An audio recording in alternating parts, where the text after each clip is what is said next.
This program is rated PG. It contains themes and scenes which may not be suitable for very young audiences. Parental guidance is advised.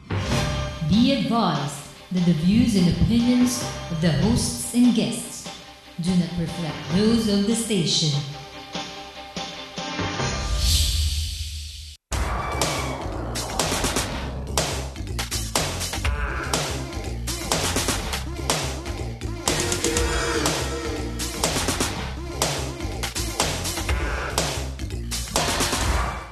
Good afternoon, Philippines. You're watching the Business Portal, your gateway to health, beauty, trends, and opportunities. I'm your host, Dr. John Seneca for What's Up, Doc?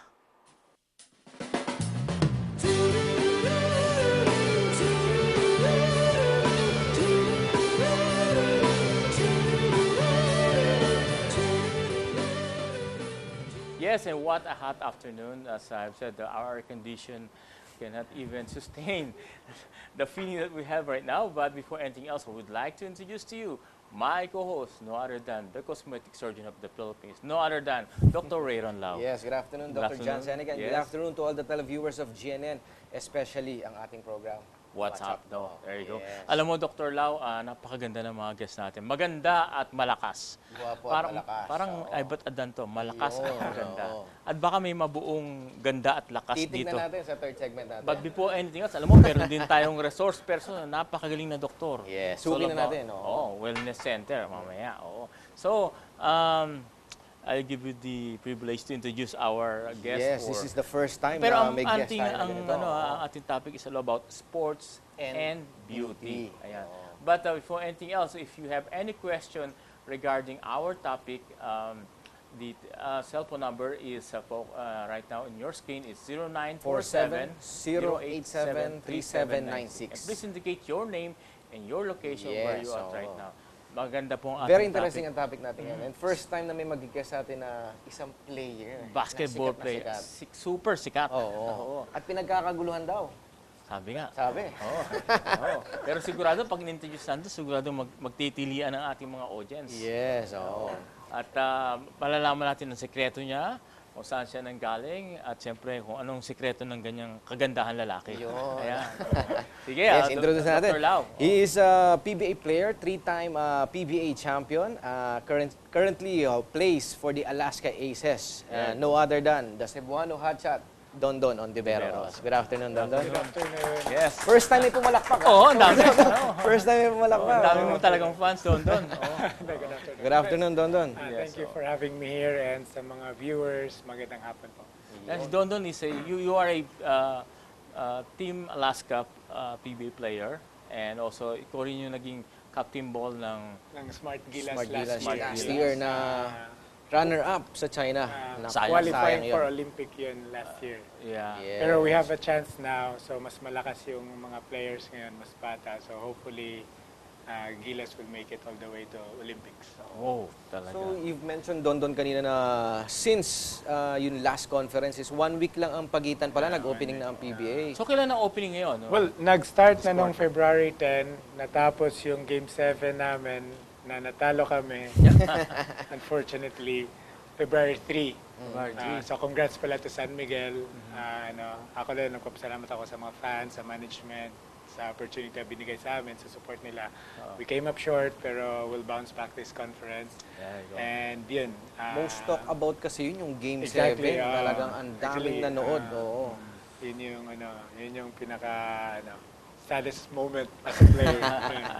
By the way, I would like to, unang tanong ko sa kanya, sino ba si Dondon Ontiveros? Well, lang, simpleng tao lang. And, may anak ako, 14 years old na, and he's into basketball also. Really? Lalaki ba ito, Dondon? Lalaki. Saan siya ngayon naglalaro? Nag-aaral sa Lasal Green Hills. Green Hills. Nasa Team B pa lang siya. Ako, close to the family. Simple lang, normal Simpleng na tao. lang. Paano ko ba nagsimula? Umpisahan natin, no? Paano ko ba nagsimula? History ni Dondon History ni Dondon Ontiveros. Ontiveros. Paano ko nagsimula sa basketball? Ito ba nung bata ka talagang dream mo na to? Or it's just naglalaro ka lang, it's just a hobby, and then was discovered by somebody? Ako, Doc. Tsaka taga saan ka? Taga Cebu ako. Cebu, And, okay. Sobrang fan ako ng PBA. Ang unang kong number actually ginamit nun is number 23. Hindi si Michael Jordan, pero si Ricky Brown, kung Ricky naalala Brown. mo. Talaga Ricky Oh, Brown. yeah. Siya yung pinakamagaling that time, Great Days. Then, every week, mayroon akong sports magazine. Binibilihan ako ng father ko. Nakita niya na hilig ko talaga yung basketball. Basketball. Pero sobrang liit ko lang, Doc, kasi ano lang yata ako, 4'11 lang ako, nag-graduate ng grade school. Talaga? 4'11? Oh. Not even Then, 5. nag-growth spurt ako nung high school. Anong secret? Anong tinake mo? Well, ewan ko kung totoo ba to, Doc. Like, pinaano ako ng margarine, lahat ng Talaga? drinks. Yung Lahat ng mga AirPods ko. nutrients na oo. pwedeng- Patangkad, ha? Oo. Oo. Pero, there was a time nung grade school, 1989 yata, merong yung teacher namin, inano kami na, what would you be by the year 2000? So, syempre, yun daw yung goal namin. So, ako, sinulat ko, syempre, bata ka pa, yung faith mo, ganito lang. By then, I would be in the PBA. Parang Nak, ganun. talaga. Pero, ano lang, gino-joke pa ako, Yeah. binubuli ako that time kasi 4'11 lang ako, Doc. Alam mo, para din yun ako high school, no? Sabi nga nila, may mga gano'n what you want to be in the 10 future. years from now. 10 years from ano now. ka? Talaga, I want to be a doctor. Oo, para lang, isip ko lang yun, pero gusto ko, pero Nakafix hindi yung ko utak alam mo kung doon. paano. Oo, And then, tama, Doc. it happens. Ganun din nangyari sa akin, Doc. Kasi, sa maliit na bata, then nag-growth spurt ako ng high school. In fact, nung 4th year ko lang nabigyan talaga ako ng break na makapaglaro sa high school. Nag-varsity ka high school doon? Nung 4th year lang, kasi doon fourth ako year na, tumakad. fourth year na. Oo. Okay. Late na pala. Late na, then maganda yung break ko that time, pero na-injured ako, so hindi natuloy yung pag-tryout ko sa Manila. Kasi sa Manila, mas malaki high yung school ka chances pala, na-injured ka na. Na-injured Oo, na ako, kasi Doc, may ang laki sa nga na ano. scar ni Don Don. Anong For, Medyo ulnar fracture, oh. fracture? fracture. So, I missed 6 months of opportunity na makapag-tryout. So, nag-aral lang ako ng college and yun na, kumuha ako ng electrical engineering with background from my high school, Don Bosco. Okay. Kasi magaling sila sa technical courses. So, yun lang, nag-isip ako, mag-aaral na lang ako. Hindi ka pinigil ng magulang mo na mag-basketball ulit dahil because of your fracture. Hindi naman, nakita talaga nila na sobrang passionate ko about the sport. Oo. So, support lang sila. And in a way, yung basketball nakatulong sa akin dahil scholar, you'll be given that Yeah, scholarship. Scholarship Parang during ganun. high school. So, actually, nung college na lang, Doc, kasi doon na ako college. nakita sa Intrams. Oo. Then, pinag-tryout ako sa yung school ko, University of Cebu, na yun din yung school ni Junmar. Junmar Fajardo. Junmar Yes, Fajardo. oo. So, after doon, nabigyan ako ng break. Then, nung time na yun, yung na-mention mo earlier, yung MBA. Yes, Metropolitan Basketball Association. Doon ako na nakilala ng PBA, Doc, kasi it was parang opportunity na makilala ko. Kasi may, yung iba yung network na nag-cover ng that Yes, time. oo. Talaga. Tapos ang playing nito is like the NBA. NBA. So, we get to travel. Yes, from Cebu. Kunyari, ang kalaban mo is Bacolod. Bacolod. Bacolod will Negros travel Slashers. to, yes, Negros Slashers. Parang Pupunta NBA ang daw. Negros sa Cebu, doon ang laro. Ganun. NBA So, parang talaga. NBA, Doc. So, we get to Talaga? travel all over Philippines. And then doon nakilala ka na agad as, bakit ka tinawag na Cebuano hotshot? No? And then, sa PBA lang ako na Sa PBA tinawag na? Cebuana Chat Oh. because I come from Cebu. Pero ano bang tawag sa akin? Miracle Man yata. Yung Kasi tawag nung sa araw, akin. alam mo, ako, I'm not, dating talagang ako fan din ng basketball. During our time, nung high school ako, Mika. Mika. Pa yung mga pangalan ng mga league, ng no? league. Andyan yung mga yung mga team na si Crispa, Yes, Concepcion, Toyota. Meralco, Toyota, Ico. Ayan, mga basketball player dyan, sila Cleopas, Freddie Webb, Jaworski. Mula noon, nawala na ako. Si Freddie Webb, yung anak niya si Jason, naging teammate ko pa sa Tanduay, my first Jason team sa Webb, PBA. yes. Thank you. oo. And then now, head coach na ng Pure Foods. Yung head coach ko ngayon, nakalaban ko pa sa NBA before, si Alex Compton. So, yes, so Alex Compton is your head coach Head right coach, now, no? How many years ka na ba doon naglalaro?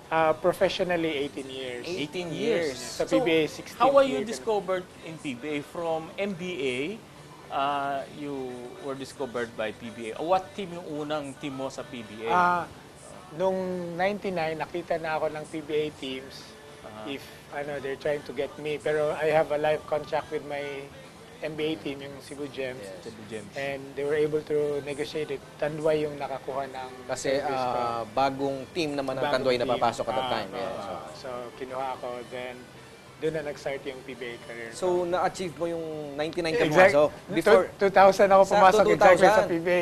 Na-recall ko na lang 12 Tama years yung ano after. mo, no? Na-ano ko na lang, may pinagawa kaming, so so naalala wala ko na talagang lang ba. masamang mangarap. Tama, totoo. Yes, so, kasi Totoo. talagang pwedeng matupad. Like, Yeah. sinabi mo, Doctor, yung A sa'yo. dream that becomes a reality. Yeah. Ano bang secret mo doon? Kasi alam naman natin ang player, hindi mo masabi ang lifespan ng career because of injuries or whatever.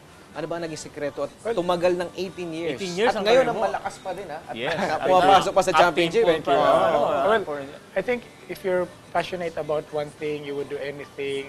Parang ganun. Hindi mo siya iniisip na, like sa'yo, Doc, hindi mo siya iniisip na trabaho eh. Yeah, Yeah. exactly. Your passion So, is to help.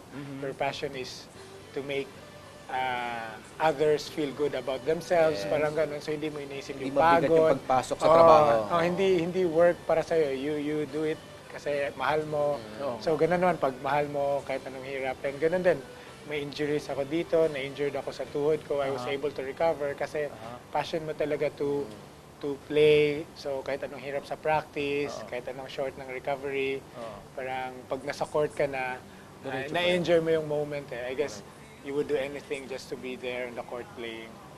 Ano mo talagang fashion, ano yan eh, pag gusto mo talaga, sabi Walang mo nga fashion, makakapigil walang sa'yo. makakapigil. Totoo, It's no? magandang ano yan. Ngayon, what do you think, like for example, yung mga, the future of a basketball player after, let's say, retirement? Yes. Ano ba ang common na ginagawa ng PBA player? Retired PBA player. Sa mga nakikita ko talaga, they stay connected with the game. So it might be coaching, they might Coaching. be team managers. Right. Like yung manager namin ngayon sa Alaska, used to play for Alaska for a long time, si Boss Dickie Backman. Dickie Backman. Pero he's very good in relationships sa people, yung Yes. paano makipag-communicate. Correct. And malaki yung tiwala ng team owner namin kay Boss Fred sa kanya. So he's our team manager ngayon. So pag nag-retire, yun ako, connected with basketball. Maganda lang din sa Alaska, Doc. They have these camps all over the Philippines na mga Alaska Basketball Power Camp. They have also other sports, yung football, Yes, yung oo. volleyball, Yes, kinukuha oo, nila. naririnig Pero natin yan. I think, I believe na basketball pa rin yung number one sport sa Philippines. So Yes, oo. they're very much involved. And yun yung nakikita ko rin after my playing career is be with Alaska siguro as a coach or yun nga, do Dapat some isulat camps. mo yan doon ulit. Na by Mamaya. 2020. Wag na. Coaching coach na. Yeah. Pero yung coaching staff naman magagaling naman eh. So ako gusto ko rin matuto pa That's true. sa kanila. So ano may advice mo natin sa ating mga future children who want to Maging kagaya mo. professional basketball player? Yes. Well, mahirap din talaga to be a professional basketball player. Marami kang dadaanan. Pero as long as you keep on improving every day, syempre, unahin mo yung pag-aaral mo kasi hindi ka naman maangat sa high school or sa college eventually Exactly, if wala kang ano. And usually, the PBA teams or mga D-League teams, the league before PBA, yung amateur, no, Yes. they would get those players from schools. Be it sa UAAP or NCAA. So you yes, have to really be Kailangan a may good educational student. background May educational din, yes. background din. Pero as a player, yun nga, yung goal mo is to improve every single day. Hindi naman na sobrang galing mo na the next day, bababa na. So you have to be consistent. You really put on the work. Yun nga, yung discipline din daw. Kasi right now, yung sa amin, wala kaming kalaban na internet. Yeah. So ngayon, daming outlet, daming mawawala sa yung mga bata ba, mawala sa focus. Yeah. Na out of focus. Ma-out of focus sila. So, syempre, if disiplinado ka na bata, you have a support group, your parents, your friends who really help you to reach your goal, madali na lang yun. Pero it all starts sa sarili mo. If you really want that, if that's your goal, so you continue to improve every single day. Pwede maging inspirational Galing, speaker sa oo, PBA ito pag... There you go. At later on will be isang guest naman natin, isang beauty queen. Yes. An international beauty queen. Yes. And we'll be right back when What's Up Doc returns. Natural look nose lift, cleavage by breast augmentation, curves by liposuction, non-surgical treatment of varicose veins. Janssen Cosmetic Surgery by Dr. John Seneca.